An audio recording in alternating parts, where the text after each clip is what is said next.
Hello friends. Okay, सो आज हम DBMS का एक थोड़ा सा इम्पोर्टेंट टॉपिक है वो पढ़ने वाले हैं, जो कि है डेडलॉक। और ये 90% चांस है कि आपको ये एग्ज़ाम में आएगा ही आएगा। ओके, सो ये टॉपिक एग्ज़ाम वाइवा और इंटरव्यूज़ के लिए थोड़ा सा इम्पोर्टेंट है। ओके, आप ये वीडियो देख लो, आपका एक कंसेप्ट क्लियर हो जाएगा। सबसे पहले हम समझते हैं कि like what is deadlock. Okay, so in DBMS a deadlock occurs when two or more transactions are waiting indefinitely for each other to release locks so that none of the transactions can proceed. Okay, see, basically सबसे पहले समझते हैं like deadlock actual में होता क्या है। Okay, deadlock तभी होता है जब दो या ज़्यादा ट्रांजेक्शन्स एक दूसरे के लिए वेट करते हैं और कोई भी ट्रांजेक्शन्स आगे नहीं बढ़ पाता। Okay, so in simple words, transaction T1 is waiting for T2 release resource. Okay, see, simple words में कहूँ तो ट्रांजेक्शन अगर T1 वेट कर रहा है T2 के रिसोर्सेस के लिए, तो ट्रांजेक्शन T2 वेट कर रहा है T1 के रिसोर्सेस के लिए। ओके, सो रिजल्ट क्या हुआ? Both wait forever. So basically ये होता है डेडलॉक। ओके, सिंपल वर्ड्स में मैंने क्या कहा, ट्रांजेक्शन अगर T1 वेट कर रहा है अगर T2 के रिसोर्सेज के लिए, वही दूसरी तरफ ट्रांजेक्शन T2 भी वेट कर रहा है T1 के रिसोर्सेज के लिए। ओके, तो इन दोनों का रिजल्ट क्या हुआ आखिर में? Both wait forever. So basically यही होता है एक्चुअल में डेडलॉक। ओके, अभी हम समझते हैं why deadlocks occur. Okay, so basically deadlock happen due to concurrent execution of transactions when they compete for limited resources like data items, tables, CPU, IO. Okay, see why deadlock occurs. Okay, so basically deadlock usually occur करते हैं जब multiple transactions concurrently execute करते हैं और like limited resources के लिए ये compete करते हैं। ओके, जैसे कि data items, tables, CPU, IO, logs. Okay, अभी हम समझते हैं conditions for deadlock. Okay, so basically there are 4 necessary conditions for deadlock. Okay, पहली है multiple exclusion. So resource can be held by only one transaction at a time. मतलब पहले हम समझते हैं conditions for deadlock. Okay, Coffman conditions होती है basically. Okay, सो deadlock के लिए 4 नेसेसरी कंडीशंस है। पहली है म्यूचुअल एक्सक्लूजन। इसमें होता क्या है, एक रिसोर्स एक ही ट्रांजेक्शन के पास हो सकता है म्यूचुअल एक्सक्लूजन में। उसके बाद है होल्ड एंड वेट। इसमें होता क्या है? ओके, सो बेसिकली ट्रांजेक्शन इसमें एक रिसोर्सेस होल्ड करे और दूसरे के लिए वेट करे। ओके, होल्ड एंड वेट मतलब क्या है? ट्रांजेक्शन एक रिसोर्स होल्ड करे और दूसरे के लिए वेट करे। उसके बाद है no preemption. So basically a resource can not be forcefully taken from transaction, it must be release voluntary. मतलब रिसोर्स फोर्सफुली टेक नहीं किया जा सकता, इसमें सिर्फ ट्रांजेक्शन के रिलीज होने पर ही ये मिल जाता है। ओके, उसके बाद है circular wait. So set of transaction exist where T1 waits for T2, T2 waits for T3 and Tn waits for T1। See, मतलब ट्रांजिशन का एक बेसिकली साइकिल बन जाता है इसमें। T1 waits for T2, T2 waits for T3, ऐसे ही चलता जाता है और T1 फिर से वेट्स फॉर T1। मतलब इन शॉर्ट ऑल 4 कंडीशंस क्या है एक्चुअल में? डेडलॉक है। ओके,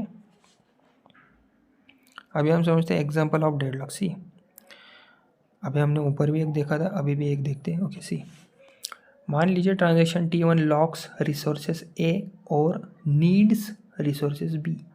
ओके, तो उसके बाद स्टेप क्या होगी? ट्रांजेक्शन 2 लॉक्स रिसोर्सेज B और needs resources A। Okay, so result क्या होगा? T1 वेट्स फॉर B और T2 वेट्स फॉर A।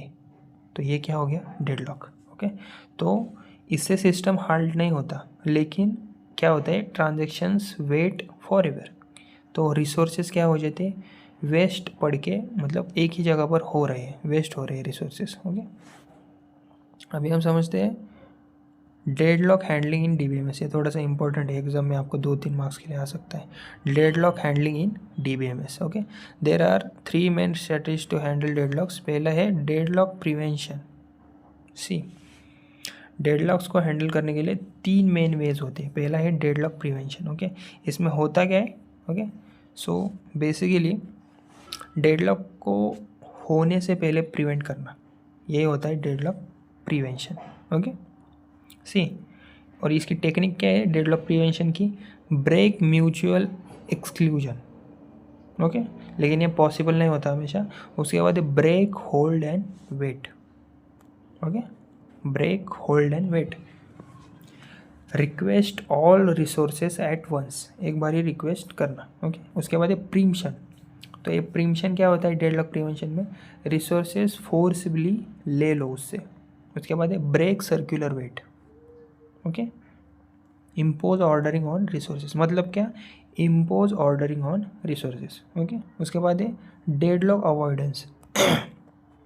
इसमें होता क्या है एक्चुअल में? डेडलॉक अवॉइडेंस में सिस्टम रिसोर्सेज ग्रांट करने से पहले चेक करे कि एक्चुअल में सेफ स्टेट में है या नहीं। ओके, और इसकी पॉपुलर मेथड क्या है? ओके, वेट, डाई और like wound wait using time stamps. Okay, और ये इंश्योर क्या करता है? Deadlock cannot acquire. ओके, उसके बाद डेडलॉक डिटेक्शन रिकवरी, मतलब let deadlock occur then detect it using wait for graph. Okay, so cycle in the graph, deadlock exist. Okay, so like see, deadlock detection recovery मतलब like system deadlock होने देते हैं इसमें, और detect using wait for graph. Okay, और इसकी cycle है deadlock exist. Okay, so recovery कैसे होती है इसमें? अबाउट वन और more transaction, roll back transactions और रिलीज रिसोर्सेस। ओके, अभी हम समझते हैं कि लाइक एडवांटेजेस और disadvantages. Okay, advantages of handling deadlocks, ये आपको पूछा जा सकता है एग्जाम में, वाई में। Okay, advantages of handling deadlocks. Okay, तो पहला एडवांटेजेस है डेटाबेस कंसिस्टेंट रहता है, इसकी वजह से prevents infinite wait, smooth transaction execution. और डिसएडवांटेजेस क्या है? Disadvantages detection and prevention overhead add करता है ये ज़्यादा ही, और रिकवरी में roll back important transactions. Okay, और रिसोर्स मैनेजमेंट कॉम्प्लेक्स हो जाता है इससे। ओके, तो बस समरी बस यही थी इस वीडियो की कि लाइक डेडलॉक मतलब transactions waiting indefinitely. Okay, no progress. See basically deadlock मतलब क्या? ट्रांजेक्शन इनडिफिनेटली वेट करते रहते हैं। सो इससे होता क्या है? नो प्रोग्रेस आउटपुट मिलता है। और इसके कॉजेस क्या है? Mutual exclusion, hold and wait, no premium, circular wait. Okay, और हैंडलिंग मेथड क्या है? Prevention, avoidance, detection and recovery, और important for DBMS, concurrency control and serializability. Okay, यही था आज का ये वीडियो। एक दो बार आप वीडियो देख लो, आपको समझ आ जाएगा ये कंसेप्ट, आप एग्ज़ाम में लिख पाओगे। ओके, सो अगर आपको ये मेरा वीडियो थोड़ा सा भी हेल्पफुल लगा हो तो लाइक, शेयर और सब्सक्राइब जरूर कीजिए। Thank you.